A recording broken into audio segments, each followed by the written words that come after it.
अस्सलाम वालेकुम जी। हमारा लेक्चर नंबर 12 है लीनियर अलजेब्रा के कोर्स का। लास्ट लेक्चर में हमने पढ़ा कि अगर हमारे पास कोई भी ट्रांसफॉर्मेशन है, कोई भी फंक्शन है, तो उसको हम लीनियर ट्रांसफॉर्मेशन करेंगे अगर वो ये दो कंडीशन सेटिस्फाई करेगा तो। और हर एक लीनियर ट्रांसफॉर्मेशन के करस्पॉन्डिंग हमारे पास एक मैट्रिक्स होता है और ये मैट्रिक्स जो है वो n क्रॉस m का होता है। यहाँ पे n मतलब number of dimension of the codomain and the dimension of the domain of this function. और हमने थ्योरम किया था कि आपका जो रेंज ऑफ द ट्रांसफॉर्मेशन है, मतलब इमेज, या उसको इस तरीके से भी लिख सकते हैं हम लोग, तो this is equal to what, this is all those vectors आपके आर एन के, मतलब कोडोमेन के, जो किसी न किसी एलिमेंट्स के आर एम में से इमेज होंगे, वो सारे के सारे, तो इसको हम कहेंगे इमेज ऑफ टी। और थ्योरम ने हमें बताया था कि this is nothing but the, जो आपका जो करस्पॉन्डिंग मैट्रिक्स है उसके जो कॉलम स्पेस है, दैट इज़ दिस थिंग। और हमने ये देखा था कि हमारा जो कर्नल है किसी भी ट्रांसफॉर्मेशन का, तो उसमें कौन से एलिमेंट होंगे, वो आपके वो एलिमेंट होंगे आर एम के, मतलब डोमेन के, जो जिनका इमेज जो है वो आपका ज़ीरो वेक्टर हो। सही है, मतलब टी ऑफ यू ज़ीरो के बराबर हो, या आप उस मैट्रिक्स के साथ उसको मल्टीप्लाई करें तो आपके पास जवाब ज़ीरो वेक्टर आए। तो इसको हमने कहा था this is null space of A. तो ये जो कर्नल आपका है ट्रांसफॉर्मेशन का, वो और कुछ नहीं है, ए जो आपका मैट्रिक्स है उसका नल स्पेस है। नल स्पेस आपको पता है कि मतलब इसका सॉल्यूशन स्पेस है इस सिस्टम ऑफ इक्वेशन का, होमोजेनियस सिस्टम ऑफ इक्वेशन का। तो कल हमने ये चीज़ें देखी थी, और ये काइंड ऑफ हमारे पास डिक्शनरी है बिटवीन ट्रांसफॉर्मेशंस, लीनियर ट्रांसफॉर्मेशंस और मैट्रिसेस के बीच। मैट्रिसेस की इन्फॉर्मेशन आपको लीनियर ट्रांसफॉर्मेशन के बारे में बताती है, और लीनियर ट्रांसफॉर्मेशन की इन्फॉर्मेशन आपको मैट्रिसेस के बारे में, मतलब उसके करस्पॉन्डिंग जो आपके पास मैट्रिक्स होगा उसके बारे में बताएगी। इसी तरीके से हमने सिस्टम ऑफ लीनियर इक्वेशन को भी मैट्रिसेस के साथ कनेक्ट किया था, और मैट्रिसेस से इन्फॉर्मेशन लेके हम बहुत कुछ सिस्टम ऑफ इक्वेशंस के बारे में बता सकते थे। तो यहाँ पे भी हमने ये जो थ्योरम लास्ट के क्लास में या लास्ट लेक्चर में किए थे, वो हमारे पास एक किस्म की डिक्शनरी बना रहे हैं कि भाई ट्रांसफॉर्मेशन से आप मैट्रिसेस में आप ट्रांसफॉर्मेशन में इंफॉर्मेशन जो है वो ले जा सकते हैं। तो उस डिक्शनरी के हिसाब से हमारे पास जो इन्फॉर्मेशन आती है वो यहाँ पे लिखते हैं कि भाई ये जो एन है हमारा, वो अगर मैट्रिक्स की बात करें, जो ट्रांसफॉर्मेशन के करस्पॉन्डिंग आपके पास मैट्रिक्स होगा, तो ये एन क्या रिप्रेजेंट करेगा, उस मैट्रिक्स में नंबर ऑफ रोज जो है दिस एन है। और हमारे ट्रांसफॉर्मेशन के हिसाब से ये क्या है, this is the dimension of the codomain. हमारा ये जो आर एन है, इसकी जो पावर है दैट इज दिस एन। सही, ट्रांसफॉर्मेशन के हिसाब से देखेंगे तो it is dimension of the codomain, और मैट्रिसेस के हिसाब से this is just number of रोज। और अगर सिस्टम ऑफ इक्वेशन के हिसाब से देखें, अगर हम इसको मैट्रिक्स समझ रहे हैं और सिस्टम बनाएंगे, तो this is number of equations in system of this equation. ये इन तीनों में मतलब एक किस्म के आपने डिक्शनरी बना दी, आप एक चीज़ से दूसरी चीज़ में ट्रांसलेट कर सकते हैं चीज़ों को। और हमारा एम जो है that is number of columns in the matrix, और ट्रांसफॉर्मेशन के हिसाब से this is dimension of the domain, मतलब ये जो आर एम है आपका, दिस इज डोमेन, इसका जो डायमेंशन है दैट इज एम। ठीक, जो नंबर ऑफ कॉलम्स होंगे वो हमारे टी का जो डोमेन होगा उसके डायमेंशंस होंगे।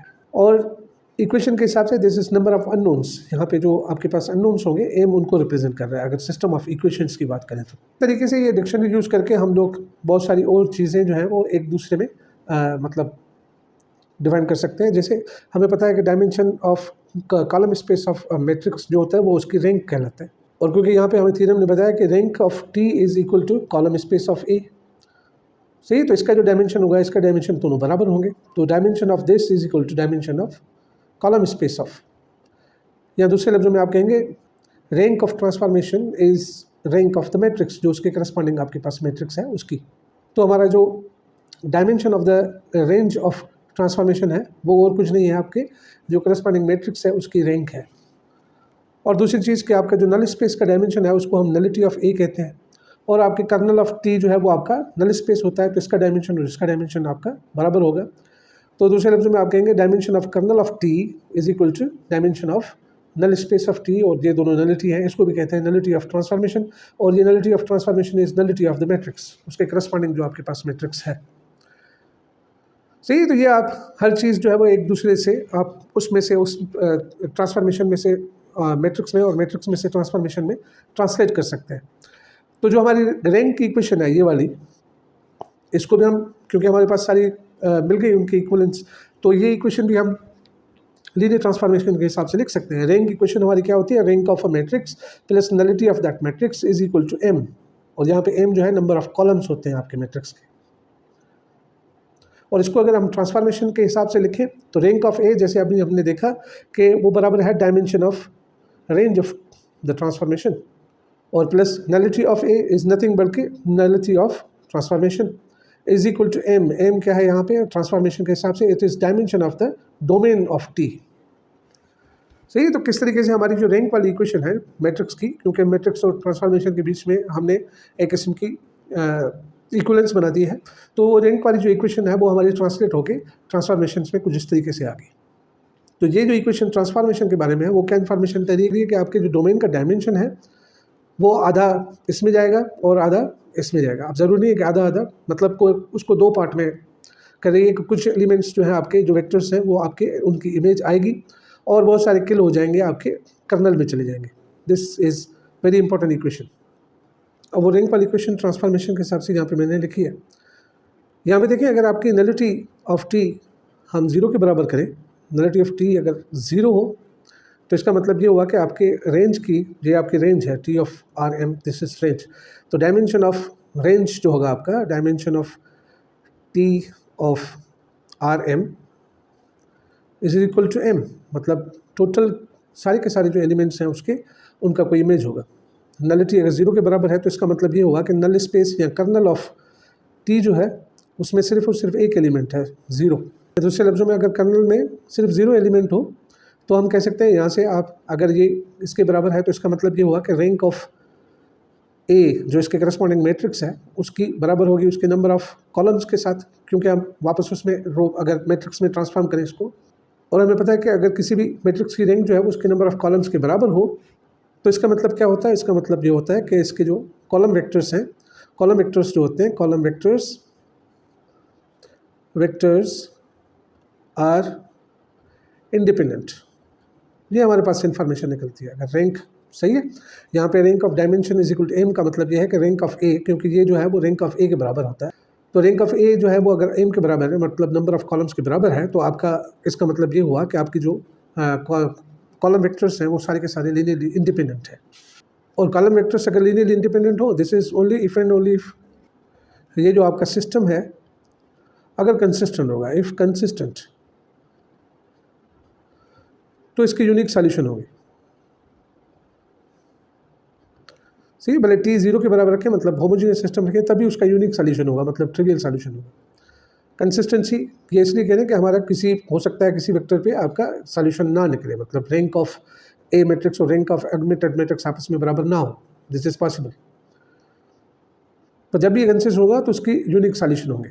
इंडिपेंडेंट होने का मतलब ये है।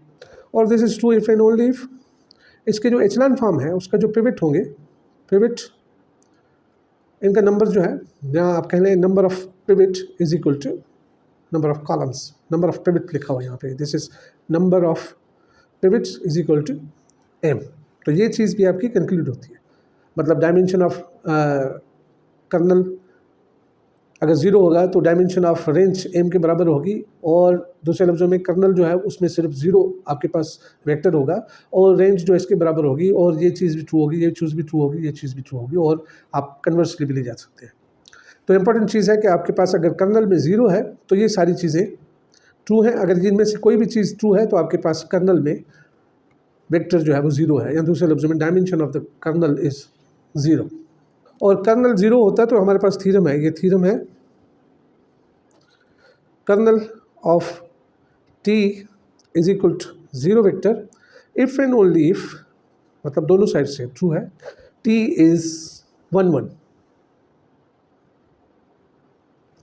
1 1 मतलब इंजेक्टिव फंक्शन। तो ये हमारे पास थीरम है, ये कह रहा है कि अगर आपके पास कर्नल ज़ीरो के बराबर होगा तो आपकी जो ट्रांसफॉर्मेशन है वो 1 1 है, वो इंजेक्टिव है, मतलब ये दोनों चीज़ें सेम है। इसको प्रूफ भी आराम से कर सकते हैं। प्रूफ देखें, पहले डायरेक्टली आप सपोज करें कि कर्नल जो है आपका टी का, kernel of T is this set, मतलब ये आपकी स्पेस जो है ज़ीरो स्पेस, मतलब जिसमें ज़ीरो वेक्टर है, ये आपका कर्नल है। अब हमने प्रूफ ये करना है कि ये आपका 1 1 फंक्शन है। 1 1 होने के लिए ज़रूरी होता है कि अगर आपके पास दो u और v की इमेज जो है वो सेम है, तो this is true if and only if u is equal to v, u is equal to v, या दूसरे लफ्ज़ों में this implies u is equal to v। अगर दो आपके पास अलग अलग वेक्टर हैं और उनकी इमेज जो है वो सेम आ रही है तो वो दोनों सेम हो तभी उनको कहेंगे 1 1। तो हमने ये प्रूव करना है। चलिए सपोज करें कि आपके पास टी एफ यू जो है बराबर है टी एफ वी के। अब यहाँ से आप देख सकते हैं कि टी एफ यू और टी एफ वी जो है वो दोनों कहाँ के एलिमेंट्स होंगे, हमारे आर एम के एलिमेंट्स हैं, ठीक है, क्योंकि ये आपके पास कहाँ पे होंगे, आर एम में, because this is image of U and B दोनों होंगे। और ये जो है आपकी सब स्पेस है, इसमें आपके पास वेक्टर्स होते हैं और उनके इन्वर्सेस भी होते हैं। तो टी यू का अगर मैं इन्वर्स दोनों साइड से ऐड कर दूं, आप ऐसे भी कह सकते हैं कि भाई इसको इस साइड पे लेके आएँ और ये माइनस हो जाएगा, पर उसका हकीकत में जो आर्ग्यूमेंट है वो यही है कि आप इसके एडिटिव इन्वर्स जो है वो दोनों साइड से ऐड कर दें, माइनस टी एफ वी कर दें यहाँ पे, और इस साइड से भी T F V minus T F V, तो ये आपस में कैंसिल हो जाएंगे, प्लस माइनस, बाकी बच गया आपका जीरो वेक्टर। और ये जो है आपकी यहाँ से देखें, क्योंकि टी जो है वो लीनियर ट्रांसफॉर्मेशन है, लीनियर ट्रांसफॉर्मेशन आपकी ये कंडीशन सेटिस्फाई करती है कि अलग अलग दें, इनको आप T of U minus V करके रखें, और इस साइड पे आपका खत्म हो गया, दिस इज जीरो, सही, because T is linear transformation. हम इसको इस तरीके से लिख सकते हैं, क्योंकि लीनियर ट्रांसफॉर्मेशन आपकी U plus V is equal to T of U plus T of V. तो यहाँ पे ये मिला हुआ है, हमने इस तरीके से करके रखा इसको। अब यहाँ से पता चलता है कि आपका जो टी माइनस वी वेक्टर है, this belongs to kernel of T, क्योंकि इनका इमेज जो है वो जीरो है, और जिनका इमेज जीरो आता है वो कर्नल में आते हैं, पर हमारे कर्नल में तो सिर्फ जीरो वेक्टर है। तो इसका मतलब ये हुआ कि यू माइनस वी जो है वो आपका जीरो वेक्टर है। और यहाँ से आप आराम से देख सकते हैं कि यू जो है वो वी के बराबर है, मतलब हमने प्रूव कर लिया कि दिस इज ट्रू, कि ये जो टी है आपका 1 1 है, इट इज़ 1 1 1 to 1। अब कन्वर्सली तो बिल्कुल आसान है, कन्वर्सली अगर आप इसको अज्यूम करें, कन्वर्सली ये कि आपका टी जो है वो आपका 1 1 है, टी इज़ 1 1। अब टी 1 1 है, इसका मतलब है कि T of U is equal to T of V, ये बराबर है if and only if U और वी आपस में बराबर होगा। मतलब अगर ये चीज़ होगी तो ये चीज़ ट्रू होगी, और ये भी ट्रिवियली ट्रू है। अब हमने प्रूव करना है कि कर्नल ऑफ टी जो है उसमें सिर्फ जीरो एलिमेंट होगा, मतलब जीरो वेक्टर होगा। सपोज आप जो है वो एक यू एलिमेंट उठाते हैं, वो जो जीरो नहीं है, पर उसका जो इमेज है वो आपका जीरो आ रहा है, ठीक है, मतलब कर्नल में कोई और एलिमेंट भी है इस जीरो के अलावा। तो हम इसको इस तरीके से लिख सकते हैं, T of U is equal to T of zero, क्योंकि ये ज़ीरो जो है वो ज़रूर ज़ीरो ही का इमेज होगा, क्योंकि लीनियर ट्रांसफॉर्मेशन अगर होगी तो आपकी टी ज़ीरो प्लस ज़ीरो इसको लिख सकते हैं, और this is equal to T zero plus T zero, क्योंकि लीनियर ट्रांसफॉर्मेशन है, अलग अलग दे दी इनको, और यहाँ पे जीरो प्लस जीरो जीरो होगा, तो this is T zero is equal to T zero plus T zero, और यहाँ पे इस साइड पे जाएगा या माइनस मल्टीप्लाई करेंगे दोनों साइड से तो ये कैंसिल हो जाएंगे, बाकी आपका टी ऑफ ज़ीरो जो है वो ज़ीरो है। तो कोई भी अगर लीनियर ट्रांसफॉर्मेशन होगी तो ज़ीरो हमेशा ज़ीरो को जाएगा, तो हमने इस ज़ीरो को जो है वो टी ऑफ ज़ीरो रखा। अब टी हमने सपोज किया हुआ है कि दिस इज़ 1 1, तो इन दोनों का इमेज सेम है, तो इसका मतलब ये हुआ कि ये दोनों सेम है। तो आपने जो वेक्टर लिया वो नॉन जीरो नहीं है, वो जीरो ही है। तो इसका मतलब ये हुआ कि कर्नल ऑफ टी जो है it consist of zero vector only, सही। तो इस थ्योरम से हमें पता चला कि आपका जो कर्नल अगर जीरो है तो आपका टी जो है वो 1 1 होगा। तो यहाँ से आपके पास सिर्फ 1 1 होने के लिए सिर्फ एक कंडीशन नहीं बल्कि बहुत सारी कंडीशन मिल रही है। कर्नल अगर आपने पहले देखा कि अगर जीरो के बराबर है, अगर जीरो है, सिर्फ जीरो स्पेस है, तो रैंक इसके बराबर होगी और इसके बराबर होगी, ये इसके बराबर होगा, ये इसके बराबर होगा। तो अगर आपने प्रूव करना है, क्योंकि कर्नल जीरो के बराबर है तो इट इज़ 1 1, तो आप 1 1 प्रूव करने के लिए आपने क्या करना है, सिर्फ आपने देखना है कि रैंक उसकी एम के बराबर है, मैट्रिक्स जो उसके करस्पॉन्डिंग है, और 1 1 है, तो इसका मतलब ये है कि उसके करस्पॉन्डिंग जो वेक्टर होगा उसके करस्पॉन्डिंग जो मैट्रिक्स होगा उसके कॉलम वेक्टर्स जो होंगे इंडिपेंडेंट होंगे। अगर 1 1 होगा तो आपके पास ये जो इक्वेशन मिलेगी उसके करस्पॉन्डिंग जो मैट्रिक्स है वो अगर कंसिस्ट होंगी तो उसके सभी और उसके सबके यूनिक सॉल्यूशन होंगे, और जो नंबर ऑफ पिवट पोजीशन होंगे एचेलॉन फॉर्म में वो आपके एम के बराबर होंगे। अगर आपको मिले कि भाई आपका जो ट्रांसफॉर्मेशन है वो 1 1 है या नहीं है, तो आपने उसकी मैट्रिक्स मालूम करनी है, और मैट्रिक्स में अगर देखेंगे इनमें से कोई भी कंडीशन अगर सेटिस्फाई हो रही है तो आप कहेंगे कि वो आपका ट्रांसफॉर्मेशन 1 1 है, ठीक है। तो आपके ट्रांसफॉर्मेशन के 1 1 होने की आपको ये जो उसका करस्पॉन्डिंग मैट्रिक्स है वो बहुत सारी कंडीशंस देता है। अब टी ऑन्टो या सर्जेक्टिव कब होगा? सर्जेक्टिव का मतलब है कि मतलब रेंज ऑफ टी, इसकी जो रेंज होगी सारी के सारे आप उसके that is equal to R N sorry, उसके जो कोडोमेन है उसकी रेंज के बराबर आ जाए, तो आप कहेंगे कि दिस इज़ ऑन टू। तो इसका मतलब क्या हुआ, इसका मतलब ये है कि for all B from R N, मतलब कोडोमेन में से हमने कोई भी बी उठाया तो we must have a vector from R M such that T of U जो है वो बी के बराबर। सही है ना, तभी हम कहेंगे कि ये आपका ऑन टू है। हर एक वेक्टर जो है वो किसी न किसी का इमेज हो। अब ये चीज़ हम इसको इस तरीके से भी लिख सकते हैं, A of U is equal to B. तो अगर मैं सिस्टम ऑफ इक्वेशन के हिसाब से लिखूँ तो मतलब for all B in R N the system आपके पास A X is equal to B has a solution. सही है, मैट्रिक्स के हिसाब से देखें, अगर ट्रांसफॉर्मेशन के हिसाब से देखा उसके करस्पॉन्डिंग आपके पास मैट्रिक्स है तो हम कहेंगे ये आपका जो ट्रांसफॉर्मेशन है वो ऑन टू है अगर उसका जो मैट्रिक्स है वो ये कंडीशन सेटिस्फाई करे कि भाई कोई भी आपकी आर एन में से आप वेक्टर उठाएं और उसके करस्पॉन्डिंग जो आपके पास सिस्टम है वो हमेशा उसका सॉल्यूशन होना चाहिए। और याद रखें कि सॉल्यूशन कब होता है, जब rank of A and rank of augmented matrix जो इसका बनाते हैं हम लोग, ये दोनों बराबर होते हैं तो सॉल्यूशन होता है। यूनिक या इन्फाइनाइट उसका काम नहीं है, यहाँ पे वो नहीं पूछ रहा है, बस सॉल्यूशन होना चाहिए इसका। आपके एक वेक्टर के बहुत सारे प्री इमेजेस हो सकते हैं, अगर यहाँ पे यूनिक सॉल्यूशन होगा तो फिर एक ही होगा, पर सॉल्यूशन की बात कर रहे हैं। मतलब for every vector here we must have a vector in हमारे डोमेन में जिसका इमेज जो है वो आपका इसके बराबर हो। अब ये चीज़ कब ट्रू होगी, मतलब rank of this and rank of this always आपके बराबर हो, कोई भी आपके पास बीज दूँ, तो ये कब पॉसिबल होगा, ये तब पॉसिबल होगा when every row in A has a pivot. अगर आपका जो मैट्रिक्स है, कोएफिशिएंट मैट्रिक्स या ट्रांसफॉर्मेशन के करस्पॉन्डिंग जो आपके मैट्रिक्स मिल रहा है उसका इचेलॉन फॉर्म मालूम करें और उसमें आपकी पिवट पोजीशन होगी, और उसमें हर एक रो जो है उसमें अगर आपके पास पिवट पोजीशन होगी, हर कॉलम की बात नहीं कर रहे हैं, रो की बात कर रहे हैं, अगर रो में पिवट पोजीशन होगी तो इसका मतलब यह है कि आपका कोई भी वेक्टर यहाँ से आएगा तो उसके करस्पॉन्डिंग आपके पास सॉल्यूशन होगा। सही, तो ऑन टू चेक करने का मतलब ये हुआ कि अगर आपकी जो मैट्रिक्स है उसका इचेलॉन फॉर्म करें और उसकी हर एक रो में आपके पास पिवट पोजीशन हो तो फिर आप कहेंगे कि आपका जो ट्रांसफॉर्मेशन है वो आपका ऑन टू है। देखें, अगर ये चीज़ समझ में नहीं आए तो ये एग्जांपल देखें, यहाँ पे आपके पास मैट्रिक्स है, ये किसी न किसी ट्रांसफॉर्मेशन का, कौन सी ट्रांसफॉर्मेशन के करस्पॉन्डिंग होगी, ये जो ट्रांसफॉर्मेशन होगी वो किन के बीच में होगी, T from R number of columns R2 से R3 तक। सही, जितने कॉलम्स और जितने ये रोज हैं और ये कॉलम्स होंगे, मतलब this is matrix of transformation from R2 to R3।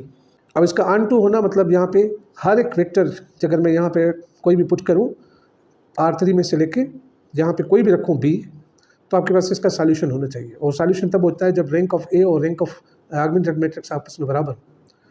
तो आप इसका जब इचेलॉन फॉर्म मालूम करेंगे तो आप देखेंगे कि आखिर में आपके पास रो जो है उसमें पिवट पोजीशन नहीं है, यहाँ पे ये सारी जीरो रो है।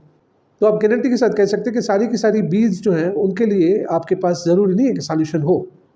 कुछ ऐसी बीज भी होंगी जिसमें ऑगमेंटेड मैट्रिक्स जो है उनकी रैंक जो है वो एक ही रैंक से बराबर नहीं होगी, यहाँ पे एन की रैंक जो है वो 2 है। तो अगर आप ऑगमेंटेड मैट्रिक्स बनाएं, मिसाल के तौर पे आपने इसका ऑगमेंटेड मैट्रिक्स बनाया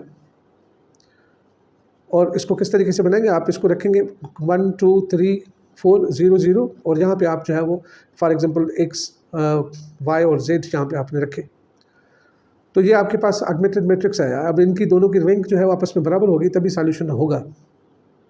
और अब यहाँ पे देखें बहुत सारे एलिमेंट्स ऐसे होंगे जिनके आपके पास ये z भी 0 हो जाएगी और दोनों की आपकी रैंक बराबर हो जाएगी और सॉल्यूशन होंगे इन्फाइनेटली भी नहीं। पर सबके लिए ट्रू नहीं है। यहाँ पे अगर दूसरा कोई ऐसा आ गया जो आपका माइनस नहीं हो, मतलब 0 ना हो, ये तो उसके लिए आपके पास का सॉल्यूशन एग्जिस्ट नहीं करेगा। सही, इस केस में आपके पास हर एक एलिमेंट के लिए इनका सॉल्यूशन नहीं होगा, हर एक बी के लिए। यहाँ पे कांस्टेंट जो वेक्टर है उसके बारे में बात कर रहे हैं। सही, तो ऑन टू होने के लिए आपके पास कौन सी कंडीशन आ गई, ऑन टू कोई ट्रांसफॉर्मेशन ऑन टू होगी अगर उसकी जो मैट्रिक्स होगी रिप्रेजेंटेशन, उसकी जो रो है उन सब रो में आपके पास पिवट पोजीशन हो, सब रो में आपके पास पिवट पोजीशन हो, ऐसे ना हो एक रो मतलब 0 हो जाए। तो ये डिस्कशन हम इस तरीके से देख सकते हैं कि अगर 1 to 1 चेक करना है किसी भी ट्रांसफॉर्मेशन को तो उसके करस्पॉन्डिंग जो आपके पास मैट्रिक्स है उसकी इचेलॉन फॉर्म मालूम करें और उसमें देखें कि नंबर ऑफ पिवट्स जो है वो नंबर ऑफ कॉलम्स के बराबर है उस करस्पॉन्डिंग मैट्रिक्स के, तो आप कहेंगे ये ट्रांसफॉर्मेशन आपकी 1 1 है। और ऑन टू चेक करने के लिए आपको क्या चेक करना पड़ेगा कि हर एक जो आपकी रो है उसमें पिवट है, आपके पास भी कोई भी ज़ीरो रो नहीं है, तो फिर आप कहेंगे कि ये जो आपकी ट्रांसफॉर्मेशन है जिसके करस्पॉन्डिंग आपका ये मैट्रिक्स है जिसमें आपने पिवट्स चेक की वो ऑन टू होगी। देखिए किस तरीके से ब्यूटीफुली हमें जो है वो मैट्रिक्स आपकी ट्रांसफॉर्मेशन जो फंक्शन है लीनियर ट्रांसफॉर्मेशन उसके बारे में सब चीज़ें बता रहा है। ये मैट्रिक्स देखिए, अगर पूछा जाए कि भाई कौन सी ट्रांसफॉर्मेशन है, from this transformation is from R to R, मतलब यहाँ पे number of columns 1 2 3, this is transformation from R3 to number of rows R4। अब क्वेश्चन ये है कि क्या ये 1 1 है? 1 1 के लिए आपने क्या करना है, आपने पिवट पोजीशन देखनी है कि नंबर ऑफ पिवट पोजीशंस जो भी हो उसके पास वो नंबर ऑफ कॉलम्स के बराबर है या नहीं है। यहाँ पे कितनी है, 1 2 3, और कॉलम्स कितने हैं, 1 2 3, तो दिस इज 1 1। ये जो आपकी ट्रांसफॉर्मेशन है जिसका रिप्रेजेंटेशन इस मैट्रिक्स से हो रहा है दैट इज 1 1, मतलब इसका जो कर्नल होगा उसमें सिर्फ 0 एलिमेंट होगा। अब देखिए ये ऑन है या नहीं है। ऑन के लिए आपकी हर रो जो है उसको एक पिवट होना चाहिए। इस रो में ये पिवट है, इस रो में ये पिवट है, इस रो में ये पिवट है, इस रो में पिवट नहीं है, तो इसका मतलब ये हुआ कि this is not on to.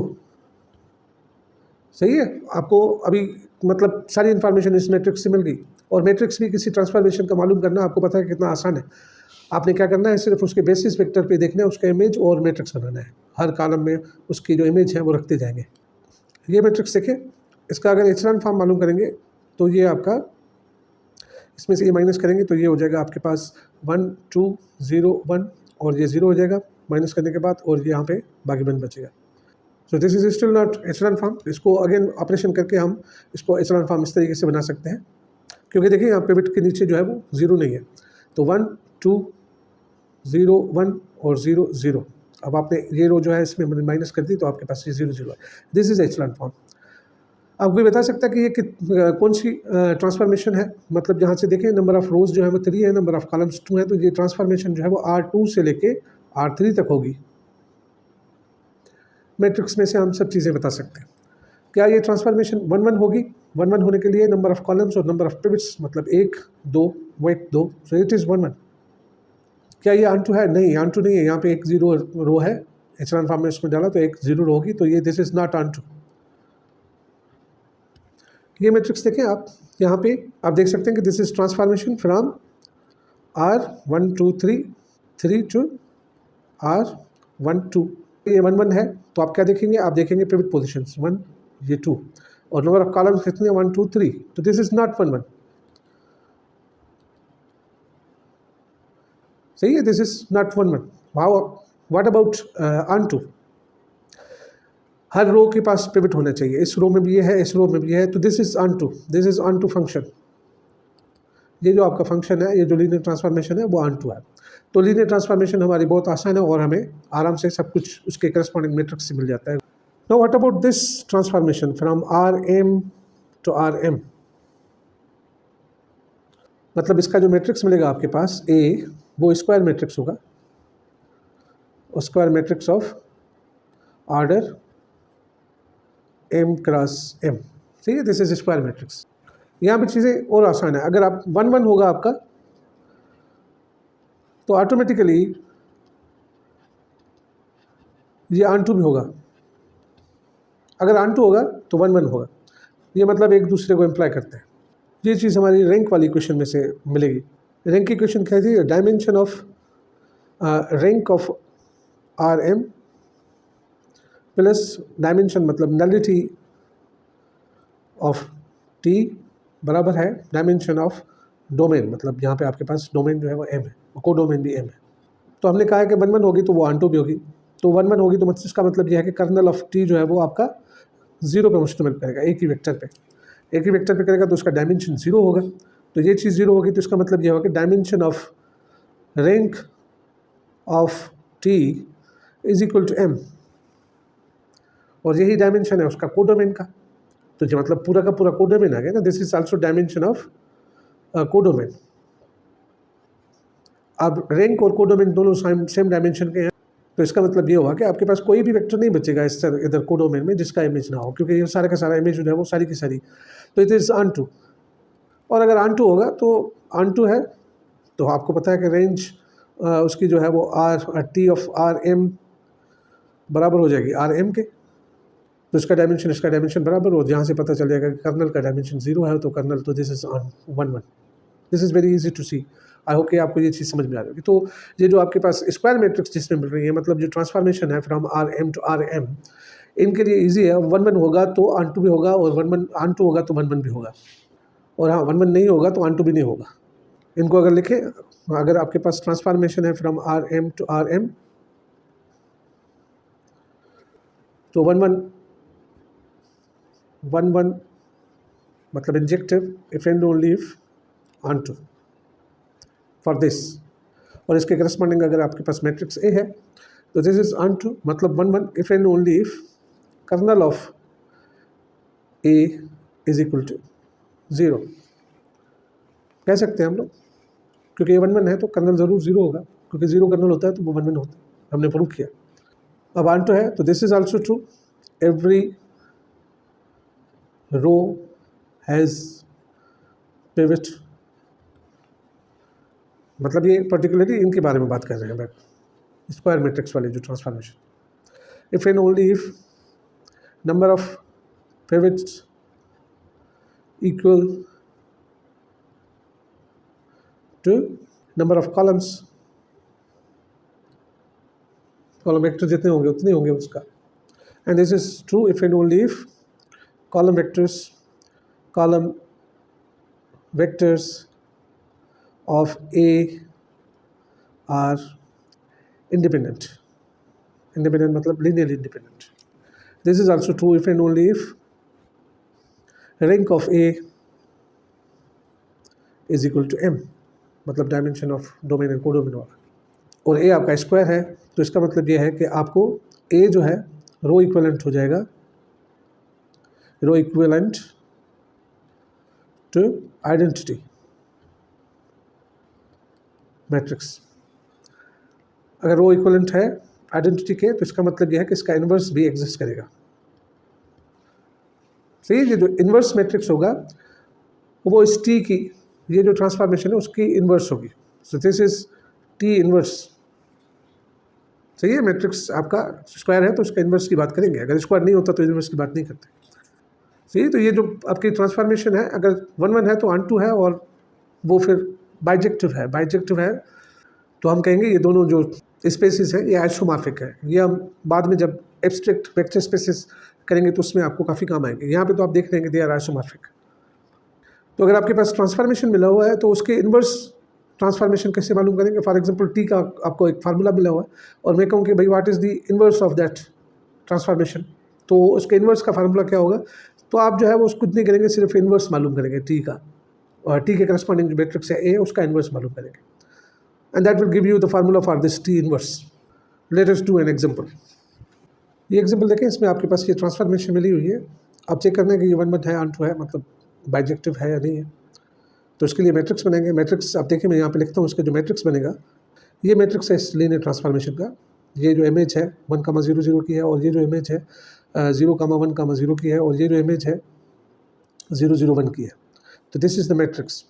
अब आप देख सकते हैं कि भाई यहाँ पे इसका जो एचलॉन फॉर्म होगा, इसको एचलॉन फॉर्म में अगर चेंज करें तो इसका एचलॉन फॉर्म आपके पास एश, अगर मैं उसको कहूँ तो इसको आप लिख सकते हैं इस तरीके से। अब इसको इसमें से माइनस करना है, बस ये आपके पास हो जाएगा एचलॉन फॉर्म में 1 - 2 1, ये 0 1 -1। अब इसको इसमें से, इस रो को इसमें से माइनस करेंगे 2 से मल्टीप्लाई करने के बाद, तो ये भी 0 हो जाएगा, ये भी 0 हो जाएगा, और यहाँ पे 2 इसको मल्टीप्लाई करेंगे तो -2 हो जाएगा, और इसमें से माइनस करेंगे तो -2, तो ये -1।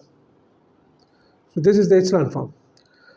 अब आप देख सकते हैं कि this is 1 1 and onto, क्योंकि नंबर ऑफ पिवट्स जो है आपके पास 1 2 3 है, और नंबर ऑफ कॉलम्स भी आपके पास 3 है, तो दिस इज 1 1, और हर रो जो है उसमें आपके पास पिवट है, तो ये ऑन टू भी है। अब स्क्वायर है तो इसमें दूसरा चेक करने की जरूरत ही नहीं है, मतलब ऑटोमेटिकली वो होगा। अब this is the formula for this transformation, और मुझे टी इनवर्स का फार्मूला मालूम करना है। ये भी R3 से R3 में होगी ऑफ कोर्स। अब इसका इन्वर्स मालूम करना है। इसका इन्वर्स मालूम करने के लिए आपको पता है कि ऑगमेंटेड मैट्रिक्स बनाते हैं आप, जो है वो ये मैट्रिक्स बनाते हैं A -2 1 0 1 -1, और यहाँ पे 0 2 -3, और यहाँ से आप आइडेंटिटी रखते हैं, और अब इसको आप आइडेंटिटी में चेंज करते हैं, और वो आप रो ऑपरेशन चलते हैं, और आपके पास इस साइड पे जो है वो मैट्रिक्स मिल जाता है। तो आप देखिए यहाँ पे आप सारा कुछ करेंगे तो यहाँ पे आपके पास आइडेंटिटी मैट्रिक्स आ जाएगा और यहाँ पे जो है आपका मैट्रिक्स जो नया आएगा दैट इज़ इन्वर्स मैट्रिक्स। मैं यहाँ पे डायरेक्टली लिखता हूँ कि क्या होगा इसका मैट्रिक्स। सही, तो ये आपका इन्वर्स जो है वो ये आ गया। अब अगर इस टी इन्वर्स का फार्मूला मालूम करना है तो टी इन्वर्स ऑफ एक्स मतलब आपके पास 3 है, तो आपके पास यहाँ पे x1 x2 x3 ये बराबर किसके होगा? ये सिर्फ आप ये जो मैट्रिक्स आपने बनाया है यहाँ पे इसका इन्वर्स 1 4 -1 0 3 -1 0 2 -1 इसको आपने इस मैट्रिक्स इस वेक्टर के साथ मल्टीप्लाई करना है x1 x2 x3। तो ये जो आपके पास जवाब आएगा that is the formula for this. इसको मल्टीप्लाई करेंगे तो आपके पास क्या आएगा? सही है, तो ये आपके पास ये चीज़ आ गई। मतलब अब इसको अगर इस रो के हिसाब से देखें तो ये बराबर हो जाएगा आपका फर्स्ट कंपोनेंट जो होगा वो x1 + 4x2 - x3 comma 3x2 - x3 comma 2x2 - x3। So this is the formula for the inverse. ये हमारे फार्मूला था जहाँ पे डायरेक्टली टी का और इसके इन्वर्स जो है वो ये है। आप चेक कर सकते हैं कि टी और टी इन्वर्स की अगर आप कंपोजिशन लेंगे तो आपके पास आइडेंटिटी आएगा। मतलब इन दोनों मैट्रिक्स को भी अगर आप मल्टीप्लाई करेंगे ऑफ कोर्स तो आइडेंटिटी मैट्रिक्स आएगा। तो ये आपके पास आइडेंटिटी ट्रांसफॉर्मेशन आएगी। मतलब अगर आपने टी अप्लाई किया किसी एलिमेंट पे और फिर उस पर टी इन्वर्स मालूम करेंगे तो जवाब फिर वही एलिमेंट आ जाएगा। तो ऑटोमेटिकली ये जो आपके पास कंपोजिशन होगी this is equal to identity transformation. यहाँ पे हमने कंपोजिशन की बात की, कंपोजिशन ऑफ ट्रांसफॉर्मेशंस।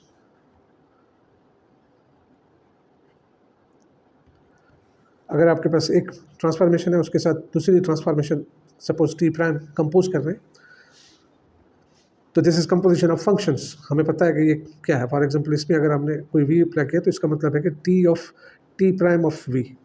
पहले आप टी प्राइम करेंगे और उसके बाद तो ये जो कंपोजिशन कर रहे हैं आप this is similar to the multiplication of the matrix. इसका जो मैट्रिक्स होगा और इसका जो मैट्रिक्स होगा, सही है, तो ये कंपोजिशन होगी किसके बराबर?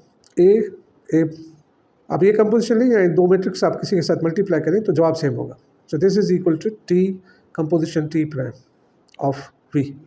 दूसरे लफ्ज़ों में हम कह रहे हैं कि अगर आपके पास ट्रांसफॉर्मेशन है from R M to R N और दूसरी आपके पास ट्रांसफॉर्मेशन है from R N to R P for example, तो इनकी जो कंपोजिशन होगी आपके पास कंपोजिशन ऑफ दीज टू, यहाँ पे इसको प्राइम कह रहे हैं, this will be from R M to R P. ठीक है, पहली वाली आपको ये वाली आप सॉरी यहाँ पे प्राइम यहाँ पे देना चाहिए। अब जब ये अप्लाई करेंगे तो आर एम से आप आर एन तक जाएंगे, फिर आर टी प्राइम करेंगे तो आपके पास आर एन से फिर आर पी। तो ये कंपोजिशन जो है वो आर एन से डायरेक्टली आपको आर पी पे हो जाएगी। तो ये इसका अगर ट्रांसफॉर्मेशन का मैट्रिक्स है और इसका अगर ए प्राइम है तो इसका मैट्रिक्स जो होगा वो ए प्राइम इंटू ए होगा। तो दिस इज कंपोजिशन और multiplication of the matrices same चीज़ है। ये चीज़ देखें आपके पास ट्रांसफॉर्मेशन है, ट्रांसफॉर्मेशन को जिस तरीके से कर रहे हैं हम लोग, और यहाँ पे जो मैट्रिक्स है वो ये है। तो इसको कहते हैं काउंटर क्लॉकवाइज रोटेशन। आप कोई भी वेक्टर्स इसमें डालेंगे तो थीटा के एंगल में उसको काउंटर क्लॉकवाइज रोटेट करेंगे। This is rotation matrix. इसके बारे में बाद में पढ़ेंगे। बहरहाल दिस इज रोटेशन मैट्रिक्स। किसी भी वेक्टर को आप इसके साथ मल्टीप्लाई करेंगे तो उसको थीटा एंगल जो है वो आगे बढ़ा देंगे। और अगर टी को टी के साथ कंपोज करेंगे तो इसका मतलब यह है कि आप 2 थीटा इसको करें। टी कंपोजिशन का मतलब है टी के साथ टी कंपोजिशन, इसका जो मैट्रिक्स मिलेगा आपके पास वो क्या होगा? Theta 2 theta minus sine 2 theta और साइन 2 थीटा और कास 2 थीटा। मतलब आप 2 मरतबा कर रहे हैं तो ज़रूर ये थीटा 2 मरतबा उसको आप करेंगे। अब क्योंकि ये जो है वो इसकी मल्टीप्लिकेशन के बराबर है तो ये चीज़ जो है इसके बराबर होगी ए इंटू ए। सही है, अब इसकी मल्टीप्लिकेशन से आप ये फार्मूले मालूम कर सकते हैं। This is very easy. इन दोनों मैट्रिक्स को आप इसमें मल्टीप्लाई करेंगे तो फॉर एग्जांपल ए को ए के साथ, सही, तो इनकी मल्टीप्लिकेशन नहीं आई। अब क्योंकि ये जो चीज़ है वो इसके बराबर है कंपोजिशन ऑफ दीज टू, ये this is equal to cos 2 theta minus sine 2 theta and this is sine 2 theta and this is cos 2 theta. तो ये मैट्रिक्स आपस में बराबर है। इसका मतलब है ये चीज़ इसके बराबर है, ये चीज़ इसके बराबर है और ये चीज़ इसके बराबर है और ये चीज़ इसके बराबर है। तो यहाँ से आपके पास फार्मूले मिल गए। Sine 2 theta is equal to 2 sine theta cos theta, यहाँ से इन दोनों में से और इन दोनों में से, और इन दोनों में से आपको कॉस 2 थीटा बराबर मिल गया आपके पास कॉस थे square theta minus sine square theta. ये तो आपको वेल नोन है। अब इनको 30 मरतबा 4 मरतबा कंपोज करेंगे तो आपके पास अलग अलग फार्मूले मिल जाएंगे। ये लेक्चर यहाँ पे पूरा करते हैं। तो आई होप कि ये चीज़ें आपको समझ में आ रही होंगी। This is very beautiful theory.